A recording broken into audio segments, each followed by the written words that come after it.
برادران عزیز، تجاران محترم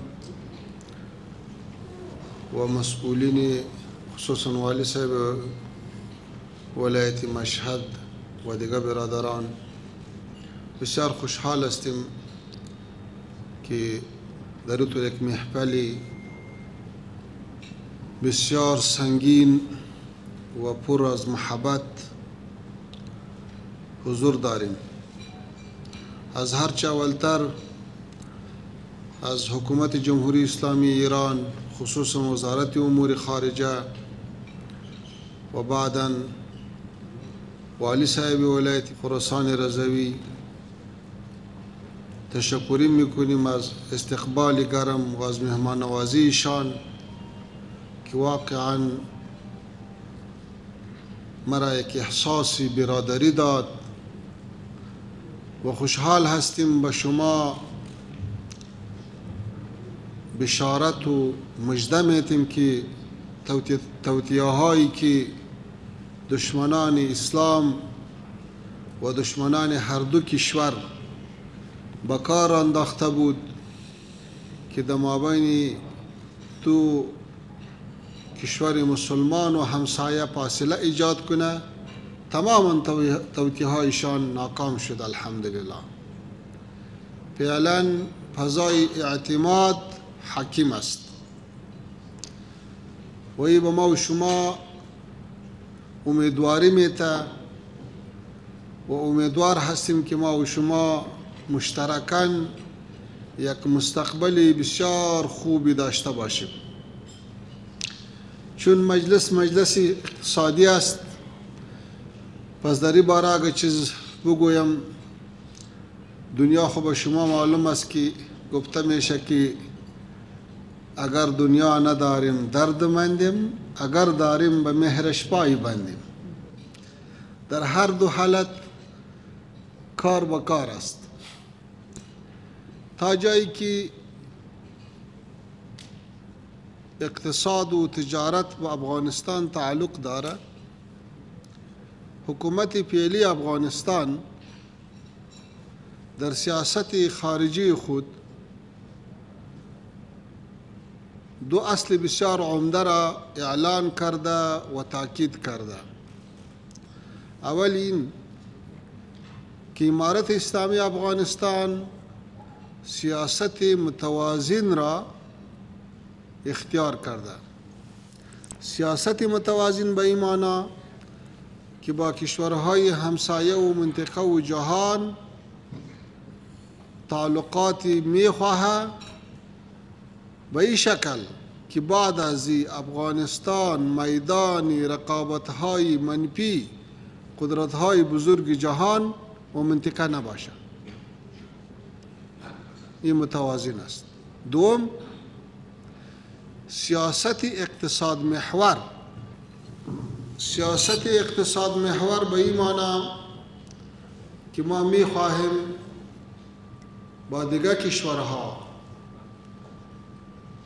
هم در سیاست پیش برویم و هم اقتصاد با او اندازه که به هر دو طرف فایده داشته باشد. ما نمیخواهیم که ما فایده ببریم و دیگر فایده نمیدیم.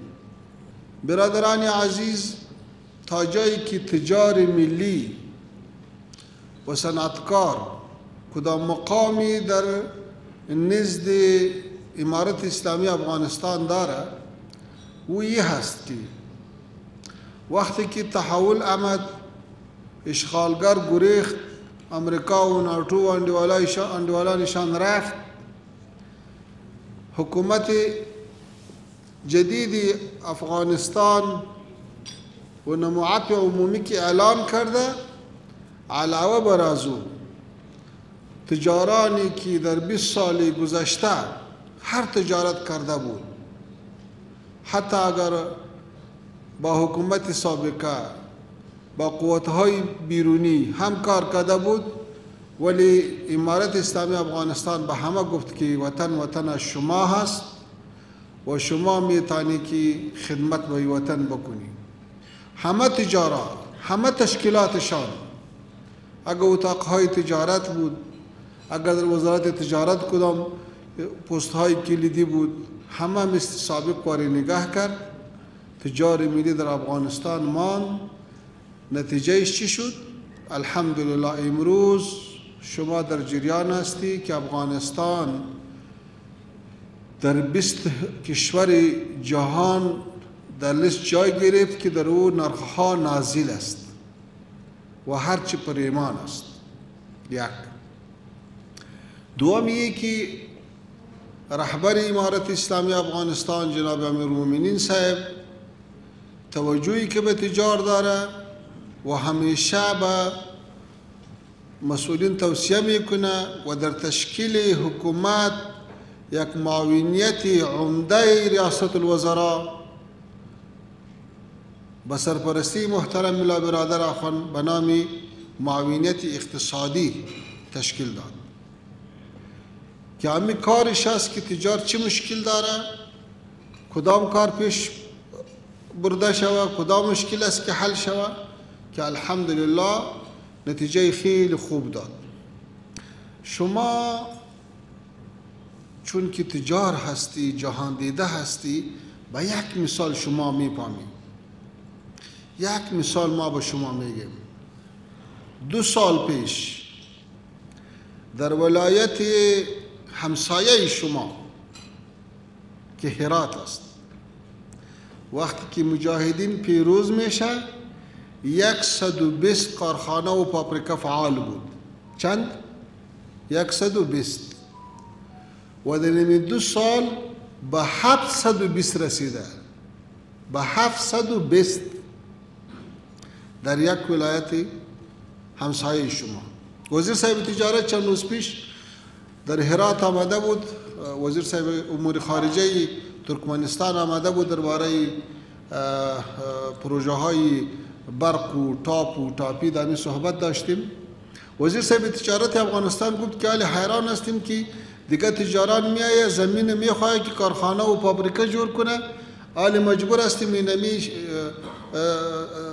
چی پارک صنعتی پر شده که یک دیگه جای برش تخصیص کنیم. یعنی اینطور الحمدلله وضعیت روز به روز خوبتر میشه. وقتی که تجار مسئول هست از او کس رشوت هم نمیگیره، باج هم نمیگیره، تشویش هم برش ایجاد نمیکنه و کارش هم بس شفافیت خلاص میشه و خود به خود میآید. پس شما تجار صاحبانی هر دو کشور از افغانستان و از ایران میتونید که بیایید سرمایه گذاری بکنید. افغانستان فرصت های خیلی زیاد داره. مثلا افغانستان خاک شیرین و آب شیرین داره. در عرصه کشاورزی بسیار کار میشه. زمینش پر از معدنیات است. الحمدلله میشه که در معدنیات سرمایه گذاری شد که هم به نفع شما و هم به نفع ما باشه. وقتی که تجار از بسیار دور می آید در افغانستان سرمایه گذاری میکنه، چرا از نزدیک نیاید؟ چرا از ایران نیاید که اونجا سرمایه گذاری بکنه؟ ان شاء الله تعالی که شما بخیر بیایی ببینی، خود به خود تشویق میشه که باید اینجا ما کار بکنیم. امنیت به او اندازه الله تعالی با مردم افغانستان پیرزو کرد که از بدخشان تا هرات، از فاریاب تا هلمند، شب و روز اگر تجار میره، اگر سرمایدار میره، اگر ټیکه‌دار میره، اگر مزدور و غریبکار میره، هیچ تشویش نداره. یک تجار با ما گفت که بیش از آمدن امارت اسلامی افغانستان 20% پایده ما سر امنیت خرج میشد، حالی 1% هم خرج نمیشه. این یک پایده است. امارت اسلامی افغانستان مصمم هست مثل که حالی افغانستان مرکز ترانزیت شده و مرکز اقتصاد شده و شما میدانی که موقعیت افغانستان مثل که علامه اقبال میگه که آسیا یک پیکر آب و گل است ملت افغان در آن پیکر دل است. از کشاد او کشاد آسیا، از فساد او فساد آسیا. حال افغانستان در مابین آسیای جنوبی و آسیای مرکزی بهترین راه است. حکومت تصمیم دارد که از طریق واخان، کوریدور واخان با چین هم وصل شود. تصمیم داریم مثل که آسیای جنوبی و آسیای مرکزی وصل شده، همینطور شمال و جنوب هم. چین با آسیای مرکزی با ایران، از طریق ایران به جهان وصل شود. این فرصت ها الحمدلله لزمینه مساعد شده. به خاطر اطمینان شما میگم، فعلا در 34 ولایت افغانستان، در 400 ولسوالی افغانستان، در هزارها قریه افغانستان، یک قریه، یک جریب، یک متر زمین هم در دست مخالفین نیست. ما هیچ کدام واقعی جنگی نداریم در افغانستان که پیش شده. مراکزی که داعش در افغانستان داشت و تحت سلطه حکومت قبلی یا اداره قبلی و اشغالگران در 1 سال و 1.5 سال همه از بین رفت. الحمدلله حکومت مسلط شده، برای تجارت امنیت تامین شده. پس بسیار با اطمینان هر کس میتونه که بیاید و سرمایه گذاری بکنه. دنیا خصوصا غرب کوشش کرد که حکومت فعلی ناکام شود. سرمایه‌ای که ما داشتیم در امریکا حدود 9 میلیارد دلار بود، همه را مسدود کرد. تحریم ها وضع کرد. میخواست که بانک های افغانستان سقوط شود، ولی الحمدلله بانک ها هم از سقوط نجات پیدا کرده و پای خود روز به روز ایستاد میشه و قیمت کرنسی افغانستان، پیسه افغانستان، شما اطلاع داری که به 130 رسیده، در مقابل 1 دلار 130 افغانی، ولی هسته عالی رسیده به 69 افغانی. 1 دلار به 69. یعنی شاید در سطح جهان یگانه پیسه و کرنسی باشه که در مقابل دلار بالا میره. این به دلالت به ثبات میکنه، دلالت به تدابیر خوب میکنه که حکومت فعلی گرفتگی است. همچنان فساد گم شده، رشوت گم شده. وقتی که فساد نباشه، رشوت نباشه، بروکراسی نباشه، پس همین بستر بسیار خوب است برای تجارت. و دیگه چیز که ما و شما را نزدیک میکنه و یه هست که اهل سنت و الجماعت و اهل تشیع، حکومت فعلی در افغانستان که هست، تبعیض و تعصب و این چیزا را وقت نمیده. به همه احترام داره، همه را حقوق میده. در افغانستان تمام اقوام از تاریخ در افغانستان زبان پارسی و پشتو زبان رسمی ما بود، عالم زبان رسمی ما هست، هر دو زبان. در حکومت از هر قوم الحمدلله وزرا داریم، معین صاحبا داریم، والی صاحبا داریم، از هر ولایت و از هر منطقه. نه تنظیم پرستی هست، نه قوم پرستی هست، نه کماندان سالاری هست، نه ملوک الطوایفی هست. یک نظام است و نظام هم اسلامی هست، عدالت برپا هست در تمام افغانستان. حتی یک مسئول بلند پایه نمیتونه که یک بسیار یک کسی غریب و کوچک بیگناه بگیره یا آزار بده و میتونه که به محکمه بره او را جلب کنه. پس سخنای خود را زیاد چی نمی کنیم، وقتان زیاد نمی گیریم.